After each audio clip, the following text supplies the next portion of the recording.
نبی علیه الصلاة والسلام ته دروغ ویلي وي زمونږ قبیله مسلمانه شوې ده. میاشت د سفر وه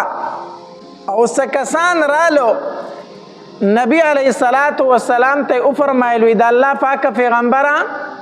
زمونږ د قبیلې خلک مسلمان شوی دی، مونږ سره صحابه کرام ولیږه چې زمونږ قبیلې والو ته قرآن وښیي، د دین خبرې ورته وښیي. نبی علیه الصلاة والسلام د دې سره 10 کسان ملګري کړو. دا 10 کسان داسې وو چې دا په قرآن باندې پوه د قرآن حافظان و، د قرآن علم ورسره و.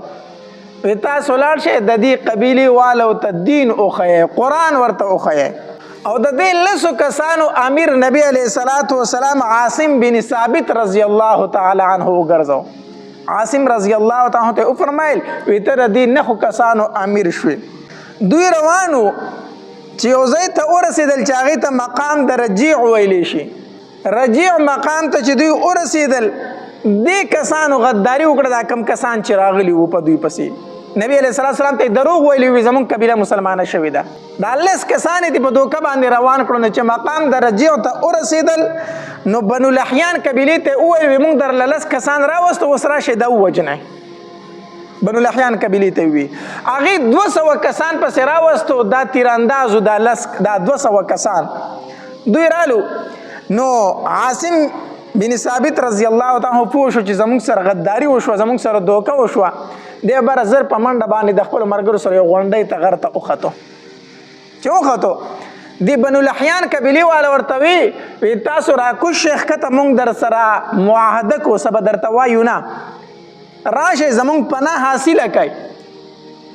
زموږ په پناهۍ کې راشئ، موږ درته څه وایو نه، راکوز شئ. عاصم بن ثابت رضی الله تعالی ته وفرمایل وی د کافر د خبرې هېڅ اعتبار نشته، زه د کافر په پناه کې ځان نه ورکوم. وګورو دوی را سره دوکه وکړله، د مدینې منورې نه په دوکه راوستو، دلته ستاسو ته حواله کړو چې دا مړه کوئ، قتل یې کوئ. زه د کافر په خبره باندې اعتماد نه کوم. صرف 3 تنه و چې هغه ترې نه راکوز شو، 3 صحابه کرام، 9 کسان بره پاتې شو. او عاصم بن ثابت رضی الله تعالی عنه دعا وغوښته وی اللهم اخبر عنا رسولک، ای الله زمونږ دا خبر زمونږ رسول ته ورسوه، الله زمونږ دا خبر زمونږ پیغمبر ته ورسوه چې د هغې سره دوکه وشوله. نو څنګه چې عاصم رضی الله تعالی دا دعا وغوښته وی اللهم اخبر عنا رسولک، نو نبی علیه السلام خپلو صحابه کرامو ته وفرمایل ستاسو درونو سره غداري وشوله. نبی علیه السلام ته وحی وشوله. نبی علیه السلام صحابه کرامو ته وفرمایل ستاسو درونو سره غداري وشو، هغه به شهیدان شي. او بیا عاصم رضی الله تعالی عنه مقابله شروع کړه. او عاصم رضی الله تعالی عنه دا دعا مو وغوښته وی الله زه ستا د دین د حفاظت دپاره جنګېږم، الله نو زما دا جسم هم د دې کافرو نه محفوظ وساته. دا دعا یې وغوښته عاصم رضی الله تعالی وی الله زه ستا د دین حفاظت کوم، نو ته زما د جسم او زما د غوښو حفاظت وکړه الله. دا دعا یې وغوښته او جنګ شروع کو. سره د خپلو 2 واړو ملګرو شهید شو، د 2 واړه کسان شهیدان شو. دغه 3 تنه چې کوم راکوز شوي وو نو دوی کافرو د ځان سره ملګري کو، خو دوی په دغې ځای کې داسې کار وکړو چې هغه کار یې د خیانت و. نو عبدالله ابن طارق رضی الله تعالی عنه دغې 3 تنو کې و، یو زید ابن دسینه رضی الله تعالی عنه، دویم خبیب رضی الله تعالی عنه. عبدالله ابن طارق رضی الله تعالی عنه فرمایل وی تاسو زموږ سره په دې ځای کې اوس غداري وکړه، نو مخکې تلو سره ستاسو نه هېڅ پیدا نشته، ستاسو سره نه ځم، ما ته پته ده تاسو موږ ته پناه نه راکوئ، موږ سره خیانت کوئ. هغه خو یې په هغې ځای باندې شهید کو، هغه هم شهید کو. دارنګې زید ابن دسینه رضی الله تعالی عنه د په غزوه احد کې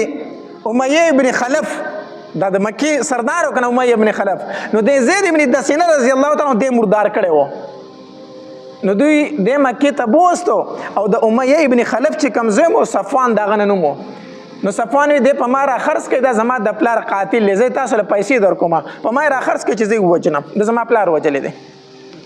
نو هغې د زید رضی الله تعالی په سر باندې پیسې واخېستې، دغه د کافرو معاهده یې که نه، دوی ته یې موږ درته پناه درکوو. نو د زید ابن دسینه رضی الله تعالی په سر یې پیسې واخېستې او د امیه ابن خلف چې کوم ځای صفوان و هغه ته یې حواله کو. صفوان داسې وکړو چې د مکې مکرمې خلک یې راټول کو، وی ما د خپل پلار قاتل نیولی دی، راځئ زه وجنم، تاسو یې تماشه کوئ. تاسو یې څه کوئ؟ تماشه کوي. د مکې مکرمې نه بار ته ویستو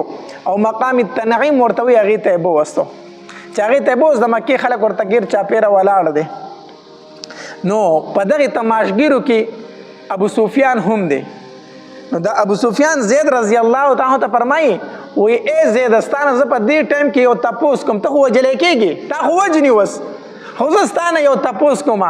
ستا دا خوښه نه ده چې ته آزاد شي او ستا په ځای باندې محمد قتل کړی شي صلی الله علیه وسلم ته آزاد شي او ستا هغه ملګری محمد ستا په ځای باندې قتل شي نو ستا داسې خوښه ده که خوښه نه ده. نو زید رضی الله تعالی عنہ ته وفرمایل وی قسم په الله زه دا هم نه خوښوم چې زما د پیغمبر په لاس کې د ازغې مات شي او زه د روغ یم. په دغه کې ځای کې زید رضی الله تعالی عنہ فانسی کو او ابو سفیان وی ډېره عجیبه مینه ده د محمد سره د خپلو ملګرو داسې مینه ما چرته نه ده لیدلې. نو دا دوه تنه خو په دې طریقه باندې شهیدان کړو. او دا دریم چې خبیب رضی الله تعالی عنہ په غزوه احد کې حارث قتل کړو دا د مکې په مشرکانو کې یو سردارو. نو خبیب رضی الله تعالی عنہ په غزوه احد کې دا حارث قتل کړو چې د مکې په سردارانو کې وو. نو دا خبیب رضی الله تعالی عنہ د حارث زوی واغستو او دې د پاره واغستو چې زه د خپل پلار قاتل قتل کم. خدای لږ ټیم په کور کې گرفتار کړی وو په قید کې ساتلی وو. نو چې کله خلک راټول شو او دا خبیب رضی الله تعالی عنہ شهید کو قتل کوي نو د خبیب رضی الله تعالی عنہ د دغه کس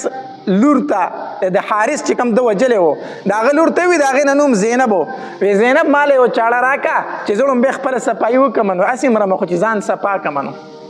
مال یو چاړه راکا اوس دې وجنی خبیب رضی الله تعالی عنہ او دې دغه په کور کې نو د زینب ورله چاړه راوړه چې حبیب رضی الله تعالی په خپل سره سنتو کې نو د دې زینب زوی و د دې خیال نو د خپل کارونو کې لګیا و چې او کته نو زوی تل د حبیب رضی الله تعالی عنہ خواله او حبیب رضی الله تعالی راغسته په خپل غیږ کې کېنولې ده. نو چې زینب او قتل چیرې د خو اوس مون قتل کو او دا غیږ له زما بچی تل ده نو دې چغه کړه په پلاس کې چاړه ده په غیږ کې زما زوی ده او یریدا چا زینب د زوی له قتل کې نو دې چغه کړه. نو خبیب رضی الله تعالی عنہ فرمایي ای زینب تر دین ویری دي چې په دې چاړه بزستا بچی ته نقصان ورسومه. نو زینب ورته وی او وینا زستا بچی ته اسم نه وامه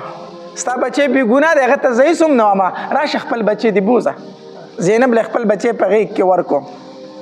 دیو جنا دا زینب چې دا وروسته بیا مسلمانه شوې ده دیوی وی قسم په الله ما ډیر قیدیان لیدلی دي خود خبیب په شان قیدی ما نه دی لیدلی ما ډیر قیدیان لیدلی دي خود خبیب په شان قیدی ما نه دی لیدلی. او یو ځل زه رالم نو دا خبیب رضی الله تعالی عنہ ته بیړۍ پرتې دي په خپو کې زنځیران پراته دي قید دی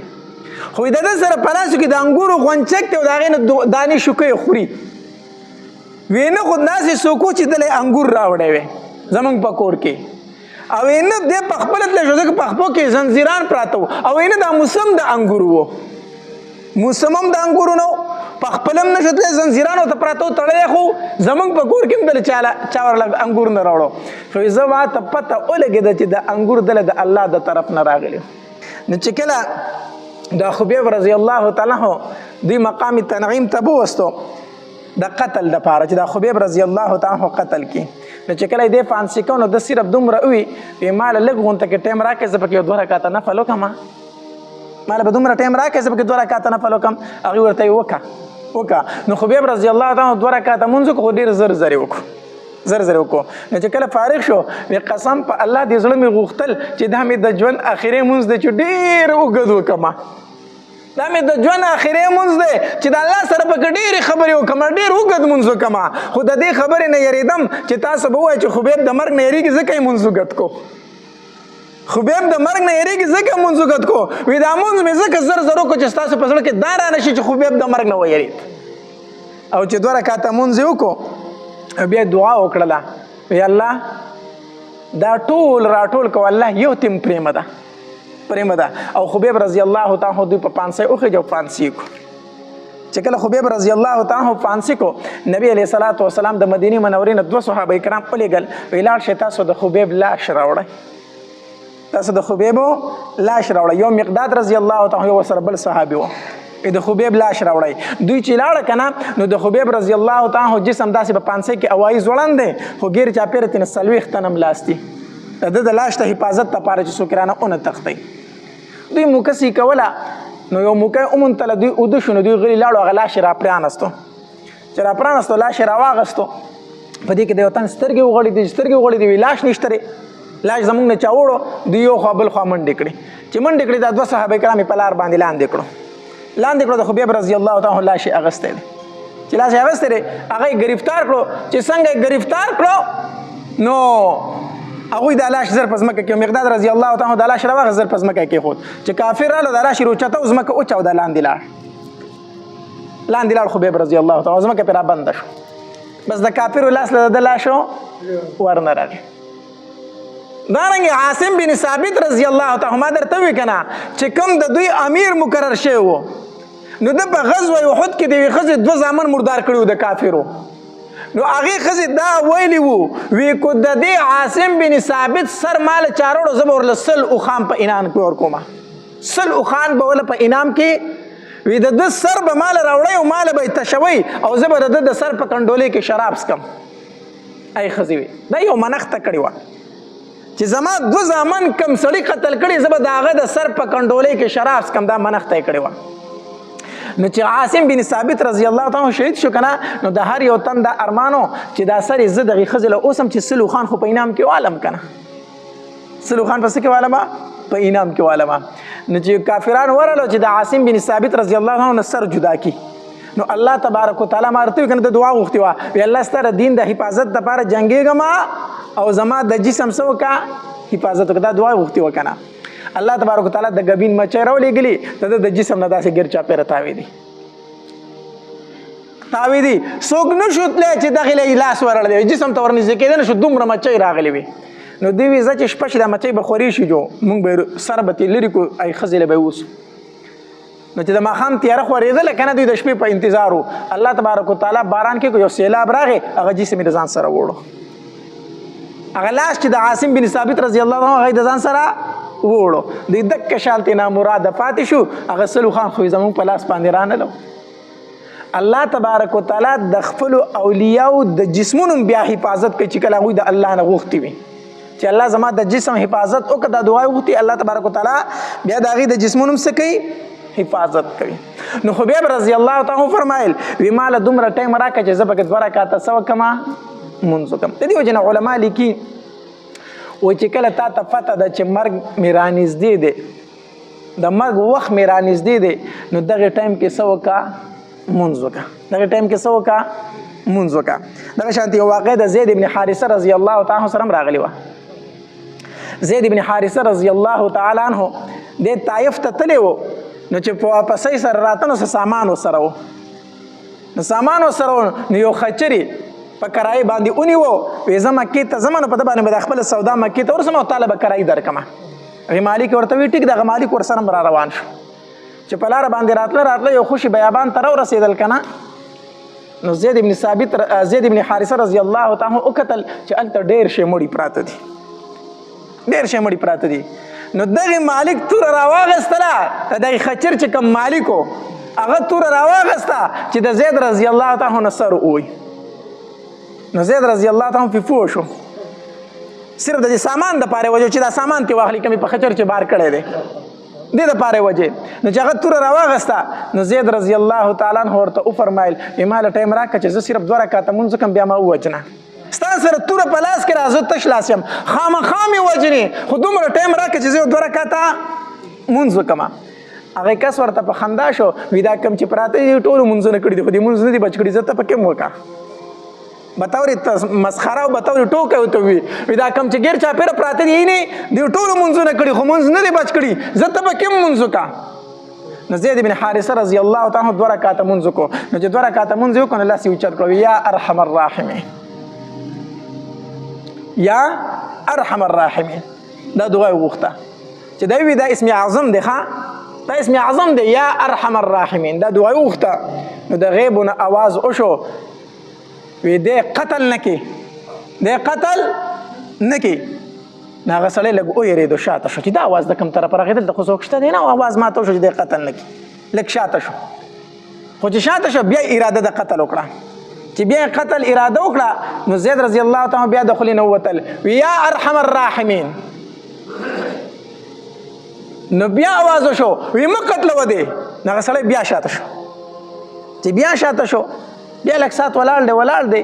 په درېیم ځلې بیا اراده وکړه چې په زید رضی الله تعالی څه وکړي حمله وکړي نو چې بیا یې توره اوچته کړه نو زید رضی الله تعالی د خولې نه بیا وختل وی یا ارحم الراحمین چې دا چغې وخته خولې نه وخته څه ګوري چې کس په اس باندې را روان دی او نیزه ورسره په لاس کې او د نیزې د سر نه اور خیږي او په یو سپیډ کې راغی او الله اکبر چغې کړه د دغې سړي په دې خېټه کې نیزه وموندله اخوا یې ورته وکړو هکسې مردار کړو بیا زید رضی الله تعالی ته وفرمایل وی چې کله تا په اول ځل وی کنه یا ارحم الراحمین وی زه په اوم اسمان کې خو چې دوباره دی وی یا ارحم الراحمین وی زه د دنیا اسمان ته را رسېدلی وم خو چې په درېیم ځل دی وی یا ارحم الراحمین وی زه ستا په خوا کې موجود وم زید رضی الله تعالی چې راغی دا واقع نبی علیه الصلاة والسلام ته بیان کړه نبی علیه الصلاة والسلام ورته وفرمایل دا فرشته ده دا فرشته وه او بیا نبی علیه الصلاة والسلام وفرمایل وی کوم انسان چې درې فیرې دا ووایي چې یا ارحم الراحمین وی د الله د طرف نه یو فرشته आवाज وکړي چې ارحم الراحمین ستا आवाज واورېدو اوس دعا غواړه الله ته درخواست کوه چې پوره کوي درله دا اسم اعظم دی حدیث مبارک کې راځي نبی علیہ السلام فرمایي کوم انسان چې درې پیرې دا وایي یا ارحم الراحمین وی د الله د طرف نه فرشته راشي او دې انسان ته وایي چې ارحم الراحمین ستا طرف ته متوجه شو ستا غږ یې واورېدو اوس دعا غواړه الله ته خپل حاجت پیش کړه دا اسم اعظم دی نو چې کله در باندې مصیبت راځي مشکل راځي تکلیف راځي بس دا دعا غواړه درې پیرې یا ارحم الراحمین یا ارحم الراحمین یا ارحم الراحمین او وروسته چې په زړه کې څه حاجت دی الله ته مخې ته کې دا حدیث مبارک دی نو هر مشکل چې در باندې راځي هر مصیبت در باندې راځي د شریعت طریقه دا ده چې مونځ وکړه 2 رکعاته څه وکړه مونځ وکړه الله ته متوجه شه او د مانځه نه وروسته دعا وغواړه د الله نه دعا وغواړه یا ارحم الراحمین یا ارحم الراحمین یا ارحم الراحمین بیا الله تبارک وتعالی ته خپل حاجت مخې ته کوه ان شاء الله الله تبارک وتعالی به درله دا حاجت څه کوي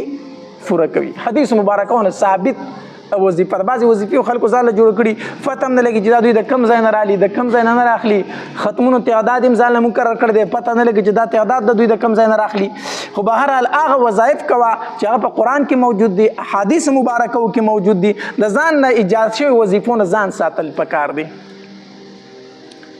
نو بهرحال د دې نه دا خبره معلومه شوه چې یو خو هر مصیبت په وخت کې مونځ کول پکار دی نبی علیه الصلاة والسلام فرمایي وایي چې کله مونځ کوي نو په زړه کې دا راواله چې دا زما د ژوند اخري مونځ دی چې کله هم مونځ کوي نو نبی علیه الصلاة والسلام فرمایي په زړه کې دا راواله چې دا زما د ژوند اخري مونځ دی نو یو خدا چې په دې مونځ کې به ستا توجه ډېره زیاته برابر وي او کېدی هم شي داسې چې کله ته مونځ کوې نو دا ګارنټي چا سره شته چې زه بل مونځ ته رسم که نه رسم هیڅ ګارنټي چا سره نشته دی نو چې مونځ کوي نو وایې که نه دا زما د ژوند اخري مونځ دی اوس څه پته لګي چې بل مانځه ټایم ماته میلاویږي او که نه میلاویږي نو چې دا دې په زړه کې وو نو په مونځ کې به د خشوع او خضوع زیاته وي په مونځ کې به د توجه زیاته وي د الله سره به د مناجات برابر وي الله دې زموږ په حال باندې رحم وکړي زموږ مونځونه انسان دی کوتاهي کېږي بالکل سوچ یو خوا بل خوا تلی شي خو دا کله کله کېدی شي کله کله کېدی شي چې همیشه دپاره ستا په مونځ کې توجه نه وي نو دا مونځ دی دا خو مونځ نه دی همیشه دپاره صحیح امام مخې ته خطا شي شاته په 20 تنو کې یو تن ته چېرته پته ولګي چې یاره 3 رکعاته وشو که 4 رکعاته وشو کله ناکله پکې یو تن ته هم پته ونه لګي مولي صاحب راته وي 3 رکعاته مونځ مې وکړو سلام مې وګرځو ښه مقتدیانو راپسې سلام وګرځو ټولو ما دعا کوله یو تن پکې بیا وروسته وي چې دا مونځ خو 3 رکعاته نه دي یو وي چې څه ووایم بل چې څه ووایم نو د خدای مسلمانانو جامع مسجد کې مولا 3 رکعاته مونځ کوي او شاته ټولو ته پته ونه لګي دا مونځ قبلېږي یا دا مونځ دی یو خو سپونو کې څه کوئ خیال ساتئ صفونو کې لار مه پرېږدئ حدیث مبارک کې راځي وایي چې کله جمع ودرېږي نو دا شیطان د شا غاړې راشي شیطان د شا غاړې راشي نو دی کوشش کوي چې دی ځان امام ته ورسوي ځکه چې امام خطا شي خو تمام مقتدیان خطا شو کنه نو دا شیطان کوشش کوي ځان چا ته رارسوي امام ته نو دی امام ته نشي راتلی خو کوی په سب کې لار وي نو دی په هغې لار کې بیا ځان رارسوي امام ته ځان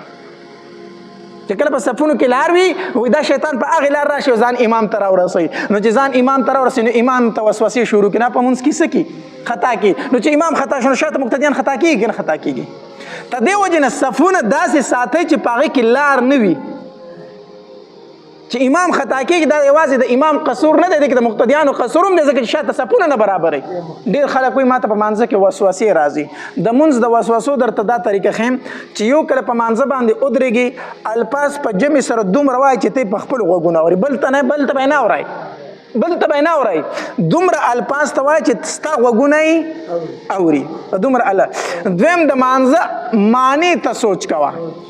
معنی ته سوچ کوه الفاظ په دومره تیزۍ سره وایي چې ته په خپله اوري او دویم د مونځ معنی ته سوچ کوه او دریم دا خبره په زړه کې راوله چې دا زما اخري مونځ دی او څلورم دا خبر راوله چې ما الله اینی ما الله اینی حدیث مبارک راځي وایي مونځ کوي که نه نو دا په زړه کې راوله چې زه د الله سره خبرې کوم او زه الله اینم خو که داسې نه شي ویلی کم از کم خو دومره ووایه که نه چې الله ما اینی نو دا یو څو خبرې چې ستا په زړه کې رالي مونځ کې به توجه ګډوډه شي نه نه نو مونږ خو بس نیت تړو کله د فرضو په ځای سنت یادو کله د دوو په ځای څلور یادو کله اړو دا پته راته نه لګي چې څه وامه څه نه وامه هسې هغه عادت یو عبادت دی یو عادت دی دې کې فرق دی عبادت دا دی چې د عبادت په اصول وشي عادت دا دی چې هسې ځان عادت کړی دی چې جومات ته 5 وخته حاضري کوي عادت ځان له شي دی عبادت ځان له شي دی نو د خپلو منځونو نه عادت مه جوړوئ عبادت ته نه جوړ کړئ الله تبارک وتعالی عمل کولو توفیق راکړي واخر دعوانا الحمد لله رب